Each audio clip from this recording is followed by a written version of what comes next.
Would everyone please be seated?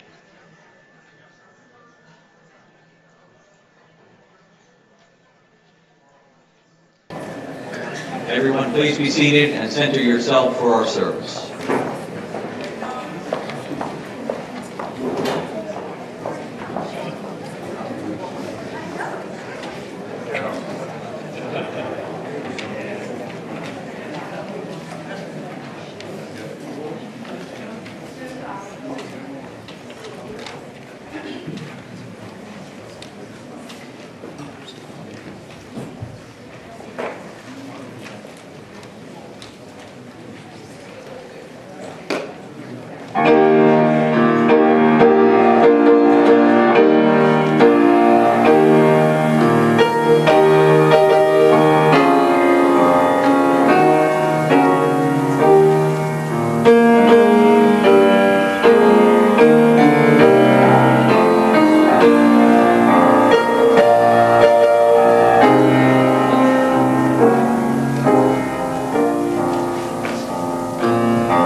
Would everyone please rise now in body or spirit for our processional hymn, God of Grace and God of Glory. The words are in your order of service.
seated.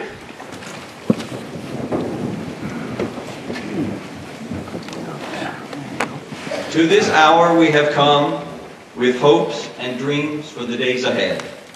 To this hour we have come remembering those no longer with us, whose wisdom, vision, courage, and conviction helped build this community. Let us sit here beside them in spirit. To this hour we have come to join hands with one another in faith and to witness and participate in a covenant rich in tradition and meaning, whose promise will continue to blossom with every breath we take in community. Let us breathe now together. Take a deep breath. Breathe in the joy and the love and the binding spirit of this blessed community, today and in the years to come. Welcome to this service of installation. Our greeting, we Unitarian Universalists traditionally begin our services by lighting an ancient symbol of truth and service. Our chalice lighter for this service is Lisa Eastman, who's our Director of Religious Education.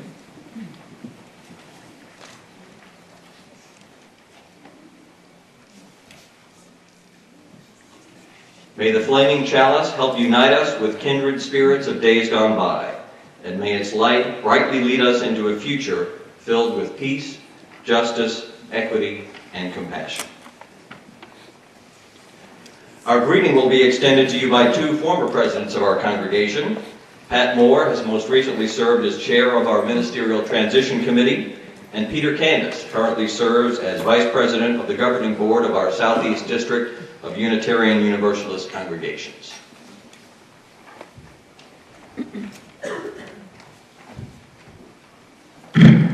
Everybody's taller than me. Good afternoon, members and friends and visitors and distinguished guests. If I bubbled slightly today, it's because I'm so happy to see this day come. I'm bringing you greetings from the Ministerial Transitions Committee, who kind of implemented the process that culminated in this day with calling Neal. And I've got 2 minutes. So this is going to be very quick, and I'm not going to do it like to tell you all the processes we went through. That's very dry. I had rather put it in and extend Neal's metaphor for this. This is a love story. And this love story started in 2005 when a little congregation was without a minister, and there was a clinical psychologist who was a chaplain in town. He came to be our part-time minister, and he did this from 2005 to 2007. Now think of the Ministerial Transitions Committee as a marriage counselor. And this is what we did. We looked at this process. This is when they were dating. Those 2 years, Neal was here as a part-time minister. In 2007, up until now actually, they were living together. It was a trial marriage. And nobody knew whether it would work out or not. Then Neal went back to school, and the congregation grew from impulsive adolescence to adulthood and decided they knew exactly what they wanted. And it was a man who just completed his UU credentials a year ago last December. So they called the marriage counselor to come in and see if there was a fit. That is what we did. We presided over this. We gave surveys. We did groups with the congregation. We interviewed Neal. That was the final thing. And we found what we looked for as a marriage counselor was, did these parties really love each other? What we heard in this process was a deep and abiding love and affection and respect. And so we said, yes, these people should get married. This congregation and this minister. Neal was called last December.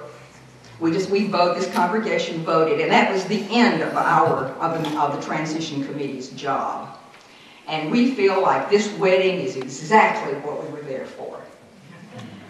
That is what the Ministerial Transitions Committee did. And I just have one final thing to say here, and it is, if you hear somebody laughing, it's my husband. who was out in the garden, and he loves a good party. So he will be stomping and laughing with everybody and roasting Neal like the rest of us.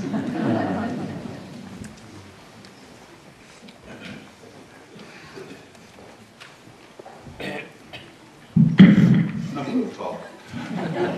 Welcome, everyone. It's so good to see us bursting at the seams. This is just great. I was with this congregation for 25 years and just recently left, and it's so good to come back and see this wonderful gathering and this wonderful occasion.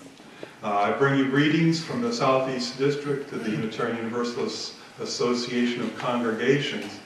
And more, I bring you greetings from the Southern region.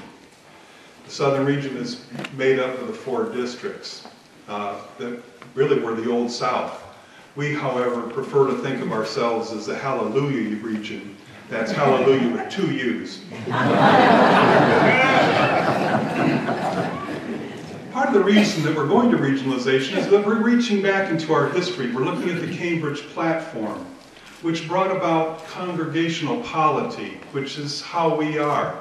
This congregation gets to choose who its minister is. We don't have somebody telling us that. And I think that's one of our strengths.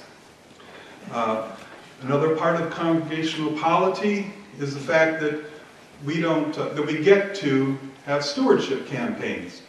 We don't have to pay a church tax. And that's part of the Cambridge platform. That's part of the founding of the United States. Another part of the Cambridge platform is that we want to see congregations who are working more closely together, so that we come together in congregations to do those things which we can do together that we can't do alone. And so not only can we do that as a congregation, we can do that as groups of congregations. And I bring that up because, like I had said this morning, I'm really, really happy for Neal, and I'm really wishing the congregation luck. And if you all need some help reining Neal in a little bit, be sure to call the Unitarian Universalist congregation in the Low Country, because that's where I am.